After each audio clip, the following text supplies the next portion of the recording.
Trade வார், வியாபார யுத்தம். இந்த ட்ரேட் வார்னா என்ன அப்படின்னு பார்க்கும்போது இதுக்கு முன்னாடி ஒரு வார்த்தையை நாம் தெரிஞ்சுக்கணும், டாரிஃப். இந்த டாரிஃப் அப்படிங்கிற வார்த்தையை நாம் தெரிஞ்சுக்கிறதன் மூலமாக இந்த ட்ரேட் வார் எப்படி இந்த டாரிஃப்னால உருவாகுது அப்படிங்கிறத நம்ம தெரிஞ்சுக்கலாம். டாரிஃப்னா என்ன? இப்போ வெளிநாட்டிலேருந்து ஒரு பொருளானது நம்ம நாட்டுக்கு வருதுன்னா அந்த பொருளுக்கு மேலே நம்ம விதிக்கக்கூடிய வரிக்கு பேர் தான் டாரிஃப் அப்படின்னு சொல்லுவாங்க. ரீசெண்டாக ட்ரம்ப் அவர்கள் வந்து பிரசிடென்ட்டாக எலெக்ட் ஆனதுக்கு பிறகு நிறைய நாடுகள் மேலே அவர் வந்து இந்த டாரிஃப் வந்து கொடுத்தா இருந்தார். அவங்க எல்லாருமே வந்து கவுண்டர் டாரிஃப் வந்து கொடுக்க ஆரம்பித்தாங்க.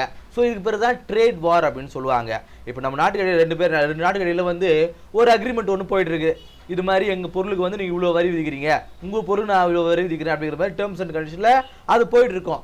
நீங்கள் சடனாக வந்து இப்போ 20% வந்து வரி விதிக்கிறோம் அப்படின்னா உடனே அது 40% வரி விதிக்கும் போது நீங்கள் மட்டும்தான் வரி விதிப்பீங்களா, நாங்களும் வரி விதிப்போம் அப்படின்னு சொல்லிட்டு இப்படி counter tariff and counter tariff கொடுப்பாங்க இல்லையா, இதுக்கு பேர் தான் ட்ரேட் வார் அப்படின்னு சொல்லுவாங்க. இந்த ட்ரேட் வார் அப்படிங்கிறது இந்த எக்கனாமிக் சொசைட்டியில் ஒரு பாசிட்டிவான ஒரு விஷயமா இல்லை நெகட்டிவான ஒரு விஷயமா, அது குறித்து தான் நாம் இந்த கிளாஸில் நம்ம பார்க்க போகிறோம். இது குறித்து மெயின்ஸில் உங்களுக்கு ஆன்சர் ரைட்டிங்கில் வரலாம். ஸோ அதனால் இந்த ட்ரேட் வார் குறித்து நம்ம பார்த்துருவோம். ஸோ இந்த டாரிஃபை எதனால விதிக்கிறாங்க? To reduce the demand of foreign goods and to create a space for domestic குட்ஸுங்க. டாரிஃப் எதுக்காக விதிக்கிறாங்க? வெளிநாடுகளிலிருந்து வரக்கூடிய பொருட்கள் மீதான அந்த மோகத்தை குறைக்கிறதும், அதே போல் உள்நாட்டில் இருக்கக்கூடிய பொருட்களோட மீதான அந்த ஈர்ப்பை அதிகரிக்கிறதுக்காகவும் தான் இந்த டாரிஃபை விதிக்கிறாங்க அப்படின்னு சொல்கிறாங்க. இது நம்ம தெரிஞ்சுக்கிறதுக்கு முன்னாடி இதை வந்து நம்மளுக்கு அண்டர்ஸ்டாண்ட் ஆகலைன்னா ஒரு சம்பவத்தை நம்ம தெரிஞ்சுக்கிறது மூலமாக இந்த டாரிஃப்ன்ற விஷயத்தை நாம் ஈஸியாக அண்டர்ஸ்டாண்ட் பண்ணிக்க முடியும். ஸோ பாருங்கள், 1960 சிக்கன் வார் அப்படிங்கிற ஒரு வாருங்க. நீங்கள் இதை பற்றி கேள்விப்பட்டிருப்பீங்க, கேள்விப்படாதவங்களுக்காக நான் சொல்கிறேன். சிக்கன் வார் அப்படிங்கிறது 1960 அந்த 62 பீரியடில் ஜெர்மன்ஸ் என்ன பண்ணுறாங்க, அமெரிக்காவிலேருந்து அதிகப்படியான சிக்கன்ஸை அவங்க ஆர்டர் பண்ணி சாப்பிட ஆரம்பிக்கிறாங்க. இப்போ எல்லா நாடுகளும் எல்லா பொருட்களும் வந்து சேல் ஆகிற வளராது இல்லையா, சில நாடுகளில் வந்து அவங்க மீட்லாம் வந்து இம்போர்ட் பண்ணி தான் சாப்பிடுவாங்க. அப்படி ஜெர்மன்ஸ் என்ன பண்ணுறாங்க, அமெரிக்காவில் விளையக்கூடிய அந்த கோழிகளை ரொம்ப விரும்ப ஆரம்பிக்கிறாங்க. நிறைய கோழிகளை இம்போர்ட் பண்ணி அவங்க சாப்பிட ஆரம்பிக்கிறாங்க. பயங்கர சந்தோஷமாக இருக்கிறாங்க. இப்போது அந்த நாட்டிலே இருக்கக்கூடிய கோழி வளர்க்குறவங்களுக்கு கொஞ்சம் காண்டாகுமா, என்னடா இது நாமளும் தான் கோழி வாங்குகிறோம், ஆனால் நம்மளுடைய கோழிகளே அவங்க வாங்கி சாப்பிடாம நிறைய இம்போர்ட் பண்ணி சாப்பிட்றாங்களே அப்படிங்கிற கோபம் வரும். இப்போ உதாரணத்துக்கு நம்ம ஊரில் இருக்கக்கூடிய சிவகாசியில் இருக்கக்கூடிய இந்த பட்டாசு தொழிற்சாலையை நம்ம சொல்லலாம். நம்ம ஊர்லேயே பட்டாசு தொழிற்சாலை இருந்தாலும் நாம் சைனீஸ்லேருந்து வரக்கூடிய பட்டாசுலாம் வெடிக்கிறோம். அந்த தீபாவளி டைமில் நிறைய கேம்பெயின்லாம் சொல்லுவாங்க, சைனீஸ் பொருட்களை வாங்காதீங்க, உள்ளூர் இருக்கக்கூடிய சிவகாசி பட்டாசு தொழிற்சாலையை நீங்கள் ஆதரிங்கன்னு சொல்லுவாங்க. ஸோ சிக்கனை ஏன் நாங்கள் ஜெர்மன் சிக்கன் இல்லாமல் அமெரிக்க சிக்கன் அவங்க இம்போர்ட் பண்ணுறாங்க? ஜெர்மன் சிக்கனை விட அமெரிக்க சிக்கன் நல்லா இருக்குது, நல்லா டேஸ்டியாக இருக்குது அப்படின்னு சொல்லுவாங்க. இப்போ உதாரணத்துக்கு பாய்லர் கோழி இருக்குது, நாட்டுக்கோழி இருக்குது. நாம் என்ன தான் பாய்லர் கோழி சாப்பிட்டாலும் நாட்டுக்கோழி நல்லா டேஸ்ட்டாக இருக்குது அப்படின்ற மாதிரி சொல்லுவோம் இல்லையா. அதுபோல் அமெரிக்க சிக்கன் நல்லா இருக்குன்னு சொல்லிட்டு ஜெர்மன்ஸ் நிறைய பேர் என்ன பண்ணுறாங்க, அமெரிக்க சிக்கனை வாங்கி சாப்பிட ஆரம்பிக்கிறாங்க. ஸோ இதனால அங்கே இருக்கக்கூடிய ஜெர்மன் பொலிட்டீஷியன்ஸ், உங்களுக்கு தெரியும் இந்த மாதிரி ஏதாவது நம்ம நாடு நம்ம மொழி அப்படின்னா பொலிட்டீஷியன்ஸ் தான் அதில் மேஜர் ரோல் ப்ளே பண்ணுவாங்க. அவங்க என்ன பண்ணுறாங்க, இந்த மாதிரி அமெரிக்காவிலேருந்து வரக்கூடிய சிக்கன்ஸுக்கு அதிகப்படியான வரி விதிக்கிறாங்க. இப்போது உதாரணத்துக்கு அமெரிக்காவிலேருந்து வரக்கூடிய ஒரு கோழியோடைய விலை வந்து 100 ரூபான்னு வச்சுங்களேன், அது வந்து டேக்ஸ் கொடுத்து 120 ரூபான்னு வாங்கி இவங்க சாப்பிட்டுருந்தாங்க. இப்போ என்ன பண்ணுறாங்க, எக்ஸ்ட்ரா வந்து ஒரு 30 ரூபா வந்து வரி விதிக்கிறாங்க. 150 ரூபாய் ஆகிடுது ஒரு சிக்கனுடைய விலை. அவங்க என்ன பண்ணுறாங்கன்னா, 150 ரூபா கொடுத்து ஒரு சிக்கன் வாங்குறோமே, சரி ஜெர்மனில் என்ன மார்க்கெட்டில் என்ன சிக்கன் இருக்குன்னா அங்கே வந்து கோழி வந்து 100 ரூபான்னு தான் விற்கிறாங்க. எங்க ஜெர்மன் சிக்கன் எல்லாம் எதுக்கு நாம அமெரிக்காவிலேருந்து சிக்கன் வாங்குறது, நாம லோக்கலில் இருக்கக்கூடிய நம்ம ஊர் சிக்கனே வாங்கிடுவோம்னு சொல்லிட்டு ஜெர்மன்ஸில் என்ன பண்ணுறாங்க, அமெரிக்க சிக்கனை விட்டுட்டு ஜெர்மன் சிக்கனே வாங்க ஆரம்பிச்சிடுறாங்க. இதனால் அமெரிக்காவுக்கு மிகப்பெரிய நஷ்டம் ஏற்படுது. சும்மா இருப்பாங்களா, நீ எங்கள் சிக்கனுக்கெல்லாம் வந்து வரி விதிச்சனால இவங்களுடைய சிக்கன்ஸை இப்போ ஜெர்மன் வந்து வாங்கவே மாட்டேன்றாங்க, ஜெர்மன் சிட்டிசன் வாங்க மாட்டேறாங்க. நாங்கள் என்ன பண்ணுறோம், உங்கள் நாட்டிலேருந்து தயாராகக்கூடிய வோல்க்ஸ்வேகன் அப்படிங்கிற அந்த காருக்கு, அந்த வாகனங்களுக்கு, அந்த ட்ரக்ஸுக்கு யூஎஸ் என்ன பண்ணுறாங்க, அவங்க வந்து டாரிஃப் வந்து இன்க்ரீஸ் பண்ணுறாங்க. ஸோ இதுக்கு பேர் தான் கவுண்டர் டாரிஃப். ஒரு நாடு இன்னொரு நாடு மேலே டாரிஃப் விதிச்சு அப்படின்னா அதுக்கு பதிலாக இவங்க கவுண்டர் டாரிஃப் வந்து விதிப்பாங்க. இப்போ ட்ரம்ப் வந்து ஒவ்வொரு நாடுகள் மீது டாரிஃப் வந்து விதிக்கும்போது கவுண்டர் டாரிஃபாக எல்லா நாடுகளும் வந்து வரி விதிக்க ஆரம்பிச்சிட்டாங்க. இப்போ கனடாவாகட்டும், மெக்சிகோவாகட்டும், சைனாவாகட்டும் எல்லாமே வந்து நீங்கள் நாட்டுக்கு வரி போட்டல, நான் உங்களுக்கு வரி போடுறேன் அப்படின்னு சொன்னாங்க. உடனே என்ன பண்ணாரு ட்ரம்ப்பு, இல்லை சின்ன சின்ன பொருட்களுக்குலாம் நான் வந்து வரி விதிக்க கொடுக்க மாட்டேன், அந்த லிஸ்ட்டுக்கு இன்னும் போகும்னு சொல்லிட்டு அவர் சேஞ்ச் ஆகிட்டே வந்துட்டு இருக்காரு. நம்ம அதை பார்த்துருப்போம். ஸோ இதான் வந்து இந்த டேரிஃப்னால உருவாகக்கூடிய ஒரு விஷயம். ஸோ இப்போ ஒரு பொருள் வந்து ஒரு நாட்டில் அதிகமாக யூஸ் ஆகுது, அங்கே இருக்கக்கூடிய டொமஸ்டிக் மேனுஃபேக்சர்ஸ் வந்து அஃபெக்ட் ஆகுறாங்க அப்படின்னா, ஸோ அந்த டொமஸ்டிக் இருக்கக்கூடிய மக்களுடைய அந்த மேனுஃபேக்சரிங்கை இன்க்ரீஸ் பண்ணணும் அப்படிங்கிறதுக்காக வெளிநாடுலேருந்து வரக்கூடிய பொருட்கள் மீது அதிகமாக டேரிஃப் விதிச்சா அது யாரும் வாங்க மாட்டாங்க, லோக்கல் ப்ராடக்ட்ஸை அதிகமாக வாங்குவாங்க. இதுதான் வந்து டேரிஃபுங்க. சரி, புரிஞ்சுதா? இது மாதிரி ஒவ்வொரு காலகட்டத்திலும் நடந்திருக்கு, நம்ம இதை பார்க்குறோம். சரிங்களா? இப்போது டேரிஃபை எதுக்காக இம்போஸ் பண்ணுறாங்க? இப்போ ட்ரம்ப் வந்தார் இல்லையா, ட்ரம்ப் வந்து இப்போ டேரிஃப் கொடுத்தாரு. ஃபஸ்ட் டைம் இப்போ தான் அவர் டேரிஃபை வந்து இம்போஸ் பண்ணாருன்னா இல்லை, 2018 அவர் சைனா மீது டேரிஃப் வந்து இம்போஸ் பண்ண ஆரம்பித்தார். ஏன் அப்படின்னா நிறைய ப்ராடக்ட்ஸ் வந்து சைனா வந்து தயாரித்து உலகம் முழுக்க வந்து விற்பனை பண்ணிருக்காங்க. சைனாவுடைய கோலே என்னென்னா, இந்த உலகத்தில் எந்த பொருள் எந்த இடத்துல இருந்தாலும் அது சைனீஸ் ப்ராடக்டாக மட்டும்தான் இருக்கணும் அப்படிங்கிறது அவங்களோட அஜெண்டா. அதனால் அந்த மேனுஃபேக்சரிங்கை அவங்க இன்க்ரீஸ் பண்ணிகிட்டே இருப்பாங்க. ஸோ அதனால் இந்த சைனீஸ்னால அமெரிக்காவுடைய அந்த பொருளாதாரம், அங்கே இருக்கக்கூடிய மேனுஃபேக்சர் வந்து அஃபெக்ட் ஆகுறாங்க. அதன் காரணமாக சைனாவை பனிஷ் பண்ணணும்னு நினைக்கிறாரு. ஸோ அதே போல் நிறைய ஜாப்ஸ் வந்து கிரியேட் ஆகணும். இப்போ நம்ம நாட்டில் நிறைய எந்த ஒரு கம்பெனியுமே இல்லை, ஃபேக்ட்ரியும் இல்லை அப்படின்னா நம்ம நாட்டில் இருக்கிற மக்களுக்கு வந்து வேலை கிடைக்குமா? எல்லா பொருட்களையும் நம்ம இம்போர்ட் பண்ணிகிட்டே இருக்கிறோம். இப்போ நாம் உள்ளூரில் இருக்கக்கூடிய விவசாயிகளை ஆதரிச்சா மட்டும்தான் விவசாயம் வந்து உற்பத்தி ஆகும், நாம் சாப்பிட முடியும். இல்லை நான் வெளிநாடுலேருந்து அரிசி நான் இம்போர்ட் பண்ணிக்கிறேன் அப்படின்னா உள்ளூர் விவசாயிகள் வந்து அவங்களால வந்து எஃபிஷியண்டாக அவங்களால போதுமான எக்கனாமிக் ஸ்டெபிலிட்டி இருக்குமா? இருக்காது இல்லையா? அதே போல் அமெரிக்காவில் வேலை வாய்ப்பு அதிகரிக்கணும், அங்கே கம்பெனி நிறைய ஸ்டார்ட் ஆகணும் அப்படிங்கிறதுக்காக வெளிநாடுகளிலிருந்து அதிகமாக வந்து இம்போர்ட் பண்ணுறவங்க எக்ஸ்போர்ட் பண்ணுறவங்க யார்? சைனா. அவங்க மேலே அதிகமாக டேரிஃபை விதிக்க ஆரம்பிக்கிறாரு. எப்போது? 2018. சரிங்களா? இது 2 வாட்டி பண்ணியிருக்காரு. இப்போவும் வந்து ட்ரம்ப் வந்து டேரிஃப் இன்க்ரீஸ் பண்ணியிருக்காரு, 2018 டேரிஃப் வந்து இன்க்ரீஸ் பண்ணியிருக்காரு. சரி, இந்த டேரிஃபை வந்து இன்க்ரீஸ் பண்ணுறதுனால மக்களுக்கு நன்மையா தீமையா அதுதான் நம்ம பார்க்க போகிறோம். ஒரு கவர்மெண்ட்டு நம்ம நாட்டு மக்களுக்கு நல்லது செய்யணும், வேலை வாய்ப்பு அதிகப்படுத்தணும், எக்கனாமிக்கை பூஸ்ட் பண்ணணும் அப்படின்றதுக்காக டேரிஃப் வந்து இன்க்ரீஸ் பண்ணுறாங்க. இன்னொன்று பொலிட்டிஷியனுக்காகவும் அது இன்க்ரீஸ் பண்ணலாம், அது வேறு விஷயம். இதனால சிட்டிசன்ஸுக்கு பீப்புள்ஸுக்கு என்ன நன்மைகள் அப்படின்னு பார்க்கும்போது நன்மைகள் இல்லை அப்படின்னு தான் சொல்கிறாங்க. ஏன்னா ஒரு குட்ஸு மேலே நம்ம டேரிஃப் வந்து இன்க்ரீஸ் பண்ணுறோம். இப்போ உதாரணத்துக்கு சிக்கனே எடுத்துக்கோமே, 120 ரூபாய் சிக்கனை நீங்கள் இன்னும் வந்து % இன்க்ரீஸ் பண்ணும்போது 150 ரூபான்னு ஆகுது. அதை அந்த சிட்டிசன் தான் வாங்குறான். சரியா? சிட்டிசன் தான் வாங்குறான். இப்போது அதுதான் வந்து அதிகமாக இருக்குது இல்லையா? நீங்கள் லோக்கல் ப்ராடக்டை வாங்குங்க அப்படின்னா லோக்கல் இருக்கக்கூடிய மேனுஃபேக்சர் என்ன பண்ணுவாங்க? வெளிநாடு 150 ரூபா கொடுத்து நீங்கள் வாங்கினீங்கல்ல, நான் 100 ரூபா விற்றுருந்தேன்ல, இப்போ நான் 130 ரூபான்னு விற்கிறேன் வாங்கு அப்படின்னு சொல்லுவாங்க. இல்லைனா 150 ரூபான்னு சில நாட்களில் 170 ரூபா கொடுத்து வாங்கினாங்களே. இப்போ தான் காம்படிஷனே இல்லையே. ஒரு ஃபாரின்காரன் இங்கே வந்து இம்போர்ட் பண்ணி கொடுக்கும்போது அதை நம்மளை அந்த குவாலிட்டி நம்மளால் மீட் பண்ண முடியாதுன்றதால நமக்கு வந்து கம்மியாக கொடுத்துருந்தோம். இப்போ தான் நம்மளுக்கு காம்படிஷனே இல்லையே. ஒரு நல்ல காம்படிஷன் இருக்கும்போது தான் பொருட்களோட விலை வந்து குறைவாகும். நம்ம பார்த்துருப்போம் டிமாண்ட் அண்ட் சப்ளை, இன்ஃப்ளேஷன் அதனால் ஏற்படுது அப்படின்னு சொல்லிட்டு. டிமாண்ட் அதிகமாக இருக்கும்போது இன்ஃப்ளேஷன் அதிகமாகும், விலைவாசி உயர்ட்டே இருக்கும். டிமாண்ட் குறைவாக இருக்கும்போது டீஃப்ளேஷன் நடக்கும். ஸோ எப்படி நம்மளுக்கு காம்படிஷனே இல்லை அப்படிங்கிற சமயத்தில் லோக்கல் மேனுஃபேக்சர்ஸுமே பொருட்களுடைய விலையை இன்க்ரீஸ் பண்ணத்தான் செய்வாங்க. ஸோ வந்து எந்த பொருட்களாக இருந்தாலும் 25% டேரிஃப் அவங்க கொடுத்தாலும் அவங்க ஒரு அதே போல் பாருங்கள், இப்போ 120 ரூபாய் சிக்கனை 150 ரூபான்னு சேல் பண்ணார் இல்லையா, டேரிஃப் அது மட்டும் அவங்க சேல் பண்ண மாட்டாங்க, எக்ஸ்ட்ரா அவங்க ஒரு 5% கொடுப்பாங்க.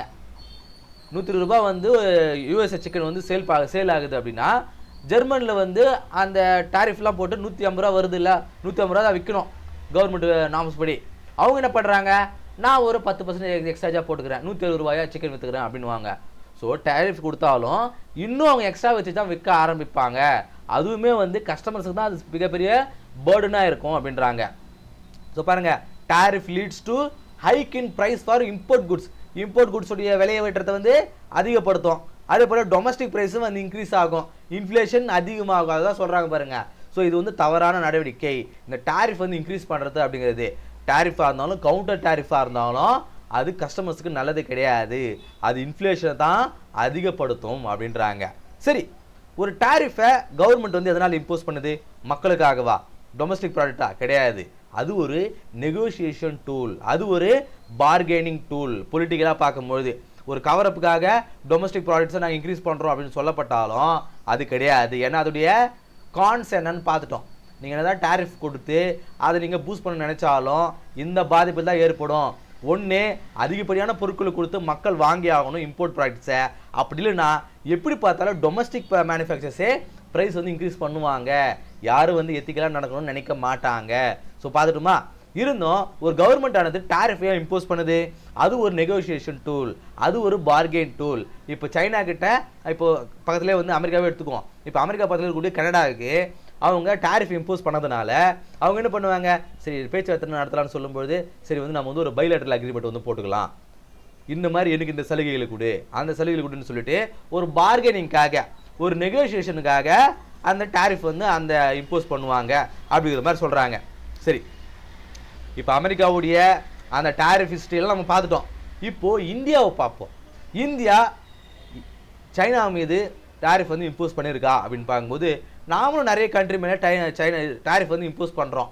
குறிப்பாக சொல்லணும்னா சைனீஸ் ப்ராடக்ட் மேலே இப்போ ரீசெண்டாக ஒரு 5-6 வருஷங்கள் நம்ம பார்த்துருப்போம். சைனீஸ் ஆப்ஸ் வந்து நிறைய வந்து பேன் பண்ணியிருப்பாங்க. நிறைய ப்ராடக்ட்ஸ் வந்து வரி அதிகமாக விதிச்சிருப்பாங்க. ஏன் அப்படின்னா அந்த பொருட்களை வாங்கக்கூடாது அப்படிங்கிறதுக்காக. இருந்தாலும் சைனாவுடைய வேலை என்னென்னா, அவங்க டீவேல்யூவேஷனை இம்போஸ் பண்ணுவாங்க. கடந்த 20 வருஷமாக நிறைய சைனீஸ் ப்ராடக்ட்ஸ் வந்து உலகம் முழுக்க வந்துகிட்டே இருக்குது. அவங்களோட டாமினன்ஸ் அதிகமாகுது. சைனீஸ் ப்ராடக்ட்ஸ் வாங்கலாம்ப்பா, விலை சீப்பாக இருக்கும், வாங்கிடலாம், இது வந்து எவ்வளோ விலை கொடுத்து நம்ம அதிகமாக கொடுத்து வாங்குறது அப்படிங்கிற மாதிரி. ஏன்னா அந்த சைனீஸுடைய டாமினன்ஸ் வந்து குறைக்கிறதுக்காக அப்படியே அவங்க டேரிஃப் கொடுத்தாலும் அவங்க என்ன பண்ணுவாங்க, இப்போ அதுக்கு 1 கிலோ சிக்கன் வச்சுக்கோமே, 1 கிலோ சிக்கன் வந்து 100 ரூபாய் அப்படின்னு வச்சுன்னா நம்ம வந்து வாங்கிட்டே இருக்கோம். திடீர்னு நம்ம என்ன பண்ணுறோம், சைனீஸுடைய ப்ராடக்ட்டை கம்மி பண்ணணும்னு நினச்சோன்னா நாம் 20% வந்து இன்க்ரீஸ் பண்ணுறோம். 120 ரூபாய் ஆகுதா, சைனீஸுடைய ப்ராடக்ட் 120 ரூபாய் ஆகும்போது வாங்கக்கூடாதுன்னு நம்ம நினைப்போம். ஆனால் சைனா என்ன பண்ணுன்னா வேல்யூவை கம்மி பண்ணுருவான். நான் 80 ரூபாய்க்கு தரேன் சிக்கனு, நீ 20% எக்ஸ்ட்ரா போட்டு இல்லையா, அப்போ 100 ரூபாய்க்கே வாங்க வை அப்படின்ட்டுருவாங்க. அதான் சைனாவுடைய வேலை, திட்டமிடுறது. அவங்க மணியை டீவேல்யூ பண்ணுவாங்க. நம்ம பார்த்துருப்போம், இந்த கிளாஸ் கொடுத்து நம்மளுடைய முந்தைய கிளாஸ்லேயே சொல்லியிருப்போம். சைனீஸ் கவர்மெண்ட் ஆனது தன்னுடைய மணியை டீவேல்யூ பண்ணுவாங்க. அவங்களுடைய அப்போது கொஞ்சமான காசு முன்னாலே பரவாயில்ல, சைனாவில் நிறைய ப்ராடக்ட் வாங்கலாம் அப்படிங்கிற எண்ணம் இருக்கும்போது நிறைய பேர் சைனீஸ் ப்ராடக்ட்டை வந்து வாங்க ஆரம்பிப்பாங்க. இப்போ நம்ம நாட்டில் வந்து எத்தனை சிம் கார்டு இருந்தது ஒரு 10 வருஷத்துக்கு முன்னாடி. அப்போது நிறைய காம்படிஷன் இருந்தது.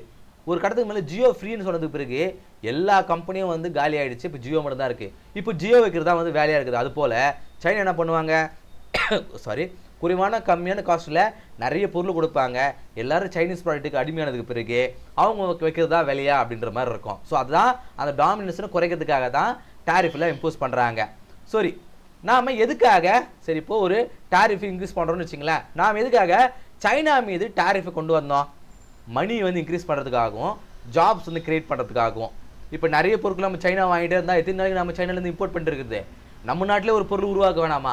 இப்போ வந்து ஒரு சைக்கிள் எடுத்துக்குமே, சைக்கிள் நம்ம சைனாலேருந்து இம்போர்ட் பண்ணுறோம், இல்லை வேணாம் நம்ம நாட்டிலே சைக்கிள் உருவாக்குவோம். அப்படி உருவாக்குறது மூலமாக நிறைய பேர் வேலை வாய்ப்பு கிடைக்குமா? நம்ம சைக்கிளை உருவாக்கி அதை நாம் எக்ஸ்போர்ட் பண்ணுறது மூலமாக வரி மூலமாக நமக்கு கிடைக்கக்கூடிய அந்த லாபத்தை விட எக்ஸ்போர்ட் பண்ணுறது மூலமாக நம்மளுக்கு அதிகப்படியான ஃபினான்ஷியல் ஸ்டெபிலிட்டி கிடைக்குமா? ஸோ மணி இன்க்ரீஸ் பண்ணுறதுக்காகவும் ஜாப் கிரியேஷனுக்கு கொண்டு வரதுக்காகவும். அதே போல் ஃபாரின் இன்வெஸ்ட்மெண்ட் வந்து நிறைய நடக்கும். இந்த நாடுகளில் நிறைய மேனுஃபேக்சரிங் பண்ணுறாங்க, மக்கள் எல்லாம் உழைக்கிறாங்க. இந்த நாட்டில் நாம் ஒரு கம்பெனி ஸ்டார்ட் பண்ணால் பிஸ்னஸ் வந்து நல்லா போகும்னு சொல்லிட்டு வெளிநாடுகளில் கம்பெனி வந்து நினைக்கும் போது அவங்க நிறைய வந்து நம்ம நாட்டில் இன்வெஸ்ட் பண்ணுவாங்களா, ஃபாரின் இன்வெஸ்ட்மெண்ட் நடக்குமா, இதனாலையும் டேரிஃப் வந்து இன்க்ரீஸ் பண்ணுவாங்க. சரி, இந்த டேரிஃப் இல்லாமல் ஒரு நாட்டுக்குள்ளே எப்படி நாம் நம்மளுடைய பொருட்களை சேல் பண்ணுறது? இப்போ நான் உதாரணத்துக்கு சைனாவுக்கு போக போகிறேன். சைனாவுக்கு போய் அங்கே ஒரு பிஸ்னஸ் ஸ்டார்ட் பண்ணலான்னு நினைக்கிறேன். சாரி இப்போ என்னுடைய பொருட்களை நான் சைனாவுக்கு வந்து எக்ஸ்போர்ட் பண்ண நினைக்கிறேன். நான் ஒரு கார் வச்சுருக்கிறேங்க. என்னுடைய காரை சைனாவில் இருக்கிற எல்லா மக்களும் வாங்கி ஓட்டணும், சைனாவில் இருக்கிற எல்லா காருமே என்னுடைய காராக தான் இருக்கணும் அப்படின்னு நினைக்கிறேன். ஆனால் என்ன பண்ணுது, சைனா வந்து இந்தியா மேலே டேரிஃப் வந்து விதிச்சிருக்காங்க. இப்போ நான் வந்து ஒரு கார் வந்து 1 லட்ச ரூபான்னு கொடுத்து நான் சேல் பண்ணுறேன்னா சைனா போடக்கூடிய 100% டேரிஃபானது அங்கே போய் சேரும்போது என்னுடைய கார் வந்து 2 லட்சமாக மாறுது. இன்னொன்று வந்து அங்கே இருக்கிற ரீட்டைல் என்ன பண்ணுவான், எக்ஸ்ட்ரா வச்சு வைப்பான். அப்படி விற்கும்போது 2.5 லட்சமாக அங்கே காருடைய சேலானது இருக்கும். நான் 1 லட்ச ரூபாய் விற்கணும்னு நினைக்கிறேன், ஆனால் 2.5 லட்ச ரூபாய் சைனாவுக்கு போய் இருக்குது. இப்போது அந்த கவர்மெண்ட் எனக்கு ஒரு சலுகை கொடுக்குது. என்னன்னா, நீ உங்கள் நாட்டில் ரெடி பண்ணி அனுப்புறல்ல, ஆனால் நீ எங்கள் நாட்டில் வந்து ப்ரொடக்ஷன் பண்ணு, நான் உனக்கு டேரிஃபே இல்லாமல் தரேன்றாங்க. இப்போ நான் என்ன பண்ணுறேன், என்னுடைய கம்பெனியை அப்படியே ஒரு சைனாவில் கொண்டு போய் அங்கே கம்பெனியை ஸ்டார்ட் பண்ணுறேன். எனக்கு டேரிஃபே கிடையாது. நான் அங்கேயே சேல் பண்ணுறேன். அதே 1 லட்ச ரூபாயில் அந்த சைனா முழுக்க என்னுடைய காரை வந்து நான் சேல் பண்ணுறேன், எனக்கு டேரிஃப் கிடையாது. ஸோ ஒரு நாட்டுக்கு நாம் நம்மளுடைய பொருட்களை சேல் பண்ணணும் அப்படின்னா அந்த நாட்டில் நாம் ஒரு மேனுஃபேக்சரிங் கம்பெனியை நம்ம ஓப்பன் பண்ணால் நமக்கு டேரிஃப் கிடையாது. முதல் விஷயம். இன்னொன்று, நமக்கு இப்போ நம்ம இந்தியாவுக்கும் சைனாவுக்கும் தான் இந்த டேரிஃப் இருக்குதுன்னு வச்சுங்களேன். நாம் ஃப்ரான்ஸோட உதாரணத்துக்கு சைனாவும் ஃப்ரான்ஸும் ஃப்ரெண்ட்ஸ்னு வச்சுங்களேன். அவங்க வந்து ஒரு பைலேட்டரல் அக்ரிமெண்ட் வந்து போட்டிருக்காங்க. அந்த அக்ரிமெண்ட் மூலமாக உங்கள் நாட்டுக்கு வரக்கூடிய பொருட்களுக்கு நாங்கள் டேரிஃபை தரமாட்டோம் அப்படின்னு சைனா சொல்லிட்டு இருக்குது. நான் என்ன பண்ணுறேன், இங்கிருந்து என்னுடைய பொருட்களை ஃப்ரான்ஸுக்கு அனுப்புகிறேன். ஃப்ரான்ஸுக்கு என்னுடைய காரை, அந்த 1 லட்ச ரூபா காரை ஃப்ரான்ஸுக்கு அனுப்பிட்டு ஃப்ரான்ஸ்லேருந்து என்னுடைய காரை சைனாக்கு அனுப்புகிறேன். அப்போது ட்ரேடே இல்லாமல் டேரிஃபே இல்லாமல் போதா? இப்போ எனக்கும் ஃப்ரான்ஸுக்கும், நமக்கும் ஃப்ரான்ஸுக்கும் ஒரு அக்ரிமெண்ட் இருக்குது. அதே போல் ஃப்ரான்ஸுக்கும் சைனாவுக்கும் ஒரு அக்ரிமெண்ட் இருக்குது. இப்போ நான் நேராக சைனாவுக்கு அனுப்பணும்னா எனக்கு டேரிஃபு. ஆனால் என் பொருட்களை இங்கேருந்து ஃப்ரான்ஸுக்கு கொண்டு போயிட்டு ஃப்ரான்ஸுடைய ஐடியிலேருந்து நான் சைனாவுக்கு அனுப்பும்போது என்னுடைய பொருட்களுக்கு டேரிஃப் கிடையாது. ஸோ அதான் சொல்கிறாங்க ட்ரேட் ரவுட்டிங்கிறாங்க. ட்ரேட் ரூட்டிங் ஒன்று வந்து அந்த கம்பெனிலே வந்து இருந்துச்சு அப்படின்னா, அந்த ஊர்லேயே அந்த கம்பெனி மேனுஃபேக்சரிங் கம்பெனிச்சுன்னா டேரிஃப் கிடையாது. இன்னொன்று ட்ரேட் ரவுட்டிங் மூலமாகவும் நாம் டேரிஃப் இல்லாமல் நம்ம பண்ணலான்றாங்க. சரிங்களா? இந்த கிளாஸில் ட்ரேட் வார்னா என்ன அப்படிங்கிறத பார்த்தோம். இது ஓரளவுக்கு உங்களுக்கு புரிஞ்சிருக்கும் அப்படின்னு நம்புகிறேன். அடுத்த கிளாஸ் சந்திப்போம். நன்றி.